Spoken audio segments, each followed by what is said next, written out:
दोस्तों नमस्कार, मैं के पनगोत्रा मुखातिब हूं आपसे।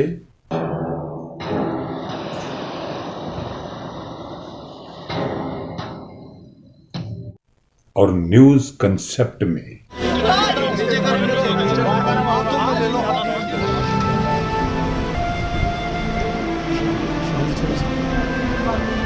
बेटे को तो बेटा को मैं क्या करूं, क्या दे दूंगी।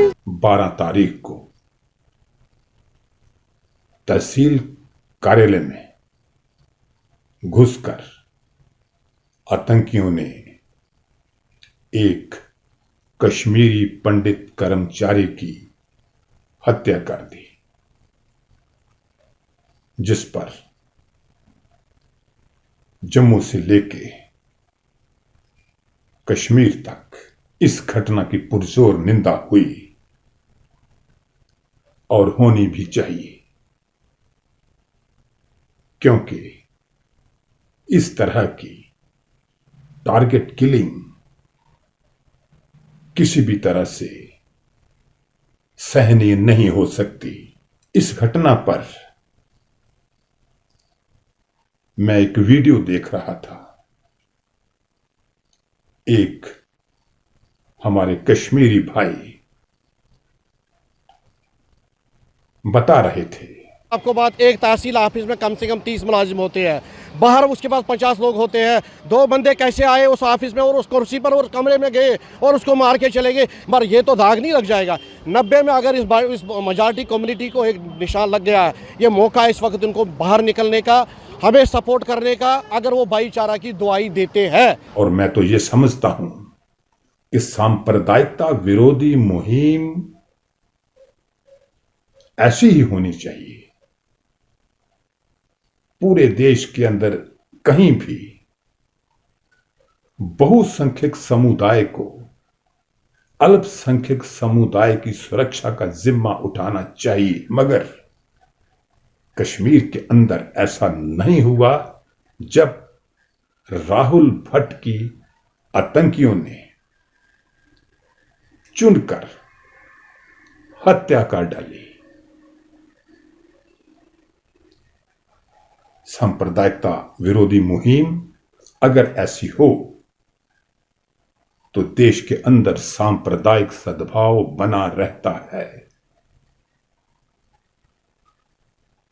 लेकिन 20 घंटे के अंदर ही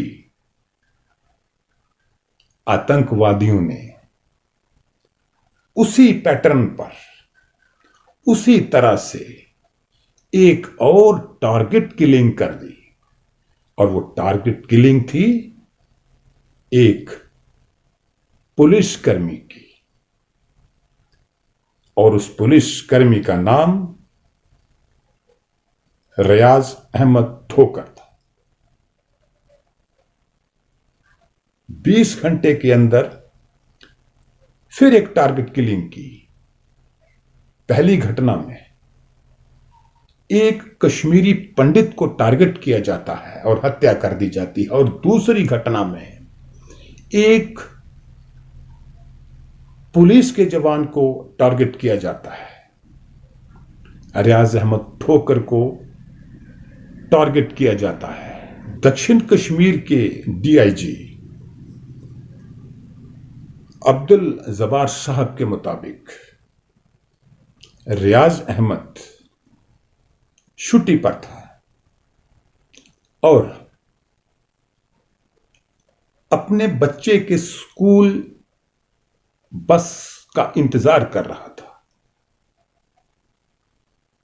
अचानक बाइक पे सवार आतंकी आए और उसको गोलियों से छलनी कर दिया। हत्या तो हत्या है। दोनों, चाहे राहुल भट्ट हो चाहे रियाज अहमद हो, दोनों किसी के बेटे थे, किसी के पति थे, किसी के भाई थे, किसी के बाप थे, दोनों। लेकिन राहुल पंडित के लिए आवाज सिर्फ पंडित समुदाय उठाता है? क्यों? कश्मीर के अंदर बहुसंख्यक समुदाय खामोश क्यों रहता है? और जब रियाज अहमद की हत्या होती है, वहां से कोई भारी आवाज नहीं उठती। यह चिंता का विषय है हमारे देश के अंदर।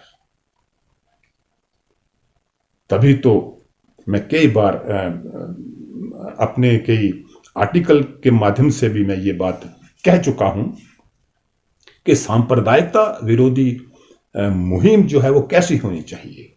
बहुसंख्यक समुदाय अल्पसंख्यक समुदाय की सुरक्षा का जिम्मा ले, लेकिन कश्मीर में ऐसा नहीं होता। बहुसंख्यक समुदाय खामोश रहता है। जब अल्पसंख्यक समुदाय के लोगों की हत्या होती है, पलायन होता है, बहुसंख्यक समुदाय चुप रहता है। इसी तरह हमारा देश भारत, यहां पे मुस्लिम अल्पसंख्यक हैं और दूसरे हिंदू बहुसंख्यक हैं, लेकिन आवाज नहीं उठती।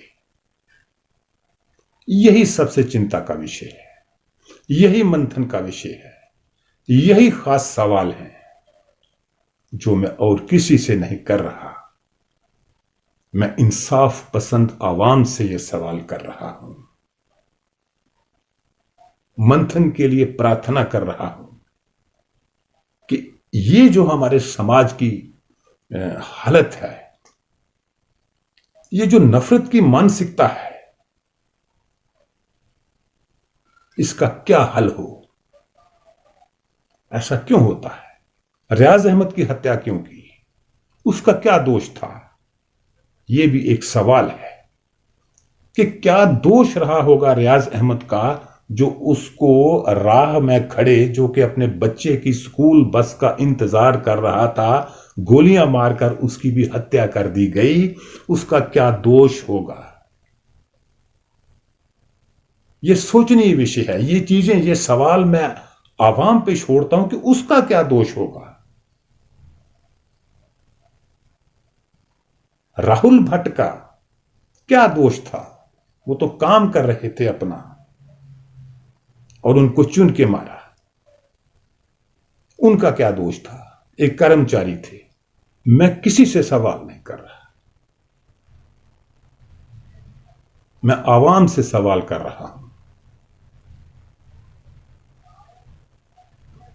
कि सोचिए कि हमारे देश में नफरत का माहौल क्यों है। एक समुदाय का नुकसान होता है तो दूसरा समुदाय खामोश रहता है, दूसरे समुदाय का नुकसान होता है तो दूसरा समुदाय खामोश रहता है। हमारा भारत एक सेकुलर देश है। ऐसी मानसिकता से हमारे संविधान की रूह घायल होती है। आतंकवाद का कोई धर्म नहीं है। ये कश्मीर में 20 घंटे के अंदर अंदर साबित कर दिया आतंकवादियों ने कि हमारा कोई धर्म नहीं है। आज हमने एक हिंदू को मारा, कल हम एक मुसलमान को भी उसी तरह मार सकते हैं। ये जाहिर कर दिया आतंकवादियों ने। तो जो सवाल मैंने उठाए हैं, मैं शासन से क्या कहूं, मैं प्रशासन से क्या कहूं। कश्मीरी पंडितों ने शासन से, प्रशासन से, नेताओं से बहुत कुछ कहा। आपने मीडिया देखा होगा। इससे ज्यादा शासन प्रशासन को और क्या कहा जा सकता है जितना हमारे कश्मीरी पंडित भाइयों ने उनको कहा। यह क्या स्थिति है कि आज ये मांग की जा रही है कि हमें भी बंदूक दे दीजिए। कश्मीरी पंडित ये मांग कर रहे थे कि हमें अपनी सुरक्षा के लिए बंदूक दे दीजिए। अब हम भी भारत सरकार से मांग करते हैं, अगर उनसे नहीं हो पाता है, कश्मीरी पंडित और हिंदुओं को, जम्मू के हिंदुओं को आप हथियार दीजिए। हम आर्मी के साथ बचाना चल के हर एक आतंकवादी का या तो हम मरेंगे या तो वो मरेंगे। ये कैसे हालात हैं? तो ये सवाल मेरे आवाम से है।